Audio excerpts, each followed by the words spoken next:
بقيس عرض الشريط نفسه 3.5 سنتي، وببتدي ان انا اقيس هنا طول الشريط 97 سنتي، وقلبت القماش علشان طبعا ان انا اعمل خطوط واقص عليها.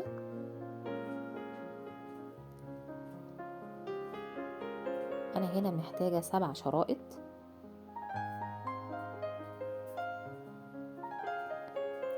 بعدد صفحات الكتاب.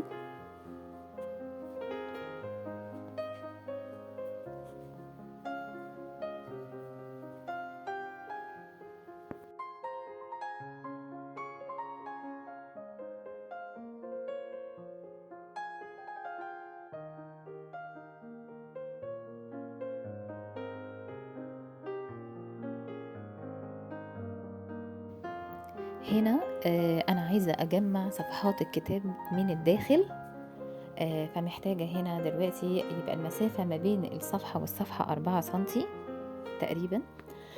فعدد صفحات الكتاب 7 صفحات، وهدي 5 سنتي ستوك، هيبقى 33 سنتي.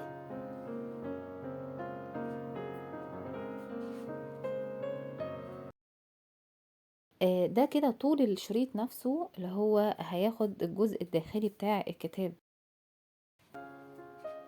فعرض الشريط نفسه انا عملته 17 سنتي في 2، ضربته في 2 علشان هتني القماش، اداني طبعا 34 سنتي.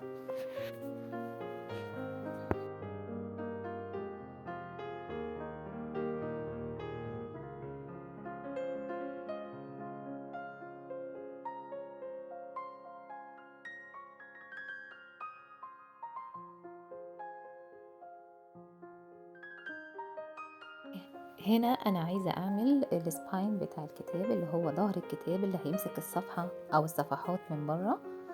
فبقيس هنا ارتفاع الكتاب، وبقيس طول الكتاب، سبت 3 سنتي في كل الطرف العلوي والطرف السفلي، والجزء اللي في النص 17 سنتي.